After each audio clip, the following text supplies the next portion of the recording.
Ang mabuting balita ng Panginoon ayon kay San Lucas. Noong panahon iyon, bumaba si Jesus kasama ng 12 at humayos siya sa isang patag na lugar. Ngunit naroon ang marami sa kanyang mga alagad at ang mga napakaraming tao buhat sa Judea at Jerusalem at sa mga bayan sa baybaying dagat ng Tiro at Sidon. Tumingin si Jesus sa mga alagad at kanyang sinabi, "Mapalad kayo mga dukha, sapagkat ang Diyos ang maghahari sa inyo. Mapalad kayo mga nagugutom ngayon, sapagkat kayo'y bubusugin.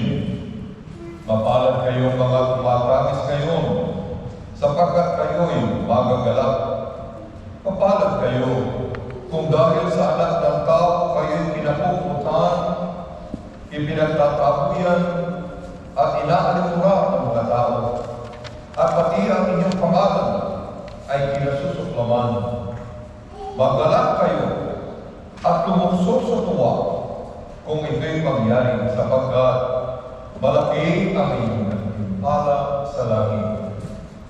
Ganyan din ang ginawa ng kanilang mga ninuno sa mga propeta.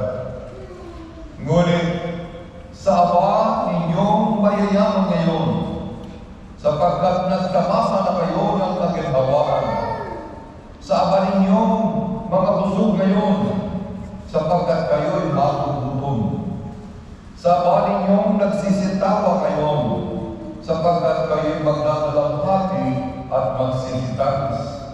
Sa Ama ninyong kung kayo'y pinangguin ng lahat ng tao, sapagkat kayo'y hindi na ginawa ng kanilang mga ninuno sa mga pulaang propeta. Mga kapatid, ito ang mabuting balita ng ating Panginoon.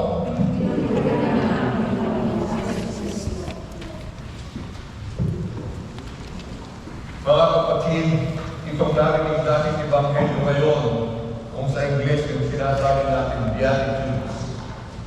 And maliwanag na maliwanag sa atin kung ano ang nilalaman po ng sinasabing Beatitude. Dito yung pinapahayag ng ating Panginoon Jesucristo ang magiging kalagay ng mga tao.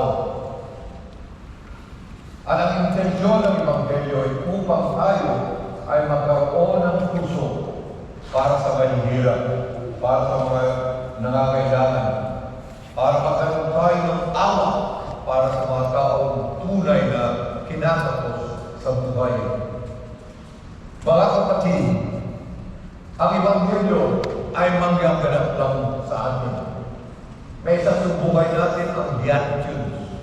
Pagkakaroon tayo ng awa, kung magkakaroon din tayo ng pagmamahal sa mga taong nangangailangan, kung ang puso po natin ay magkakaroon po ng transformasyon na ang mata na gamit natin pagtingin sa mga tao ay ang mata ng Diyos.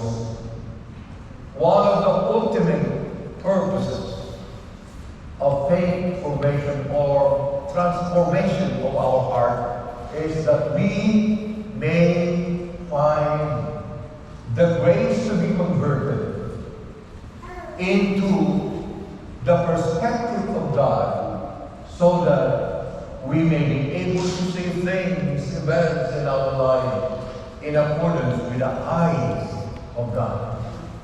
Mangyayari lang po na magkakaroon tayo ng awa at pagmamahal doon sa mga taong nangangailangan.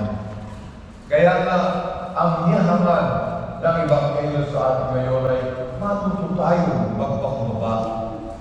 Matuto tayo gamitin natin ang paningin o ang mata ng ating Panginoon Jesus upang ang nakikita po natin sa kapaligiran, ang mga taong nakikita natin, mayaman man o mahirap, ang mata ng Diyos ang ating gagamitin. Tatanungin natin, ano yun? Ang mata ng pangunawa at pagmamahal sa lahat. Tayo naman ay tinatawag ng Panginoong Diyos na mga anak niya sanlibutan. At bilang mga anak ng Diyos, ang mata at puso ng Panginoong Diyos ang ating pong gagamitin. Lalo-lalo na sa pakikisa o pag-track natin sa mga taong nangangailangan. Isang bagay pa na gusto kong sabihin. Dito po sa Ebanghelyo ito, ang pagkakatagalog po dito, hindi natin maramdaman yung sinasabi, woe! Sapagkat sa English, ang ginamit po, woe to the rich. Woe to those who have. Sinasabi palagi, ipinakayag dito na ang damdamin natin, hindi na nga manungan, na kapag tayo ko'y mahirap, wala tayong pera, nasa atin ang kaharian ng Diyos. That's a false notion. We cannot interpret this because we do not have. We lack something. We are poor. We are oppressed. It means truly that the kingdom of God is for us.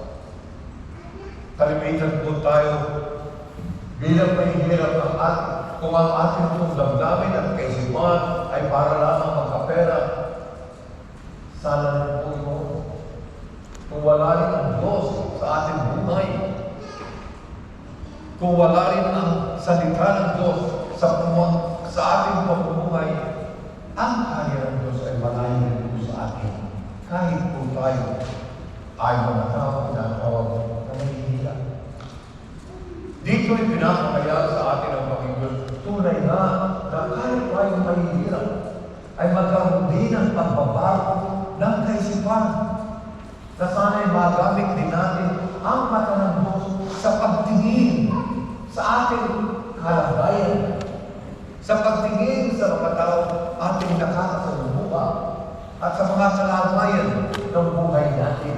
Na sana'y makita natin din ang mata ng Diyos na kahit tayo po'y mahirap, ang mahalaga sa atin ay hindi kayamanan o pera.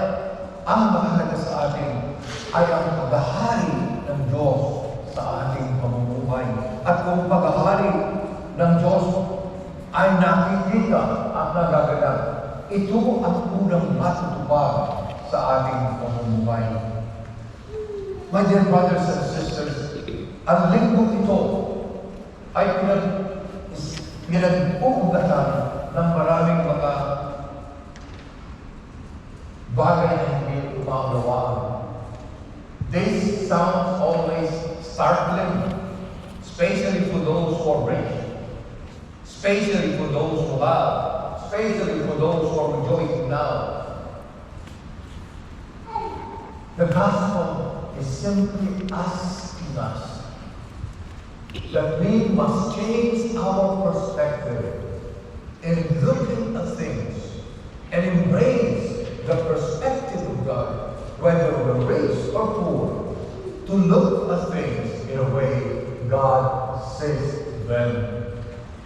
Kaya nga tayo yung tinatawag na formation of our heart. Kaya may tinatawag tayo sa ating buong sambayanan na ang sambayanan ay magkaroon ng transformasyon. Sapagkat ang transformasyon ay maghahatid sa atin ng paningin ng Diyos o perspective ng Diyos sa mga bagay na dapat natin makita sa sanlibutan. Na tayo bilang mga mananampalataya, na tayo bilang mga anak ng Diyos, ang pagmumulan sa ating magmumulan na ang kompasyon o pagmamahal ng Diyos ay tunay na magaganap sa pamagitan ng ating pagtingin sa mga tao, pagkalima sa kautusan ng Diyos, at ang pagmamahal nating may pakayag sa mga tao na kailangan at sa mga tao doon, sa mga tao na mayroon. Sama-sama po natin na ang pagtingin natin sa mga tao ito ay pagtingin makayos. Brothers and sisters, let us pray today in this month. First thing is that we may have the heart and the willingness for our eyes, for our perspective to be changed, so that we may embrace the perspective of God. Again, so that the way we live our lives, we may use that perspective in dealing with those people who are in need, with those people who are oppressed, with those people who are marginalized, but in the same way, with those people who are rich, with those people who have in the world today. The grace that God would want all of us to have is the transformation of our heart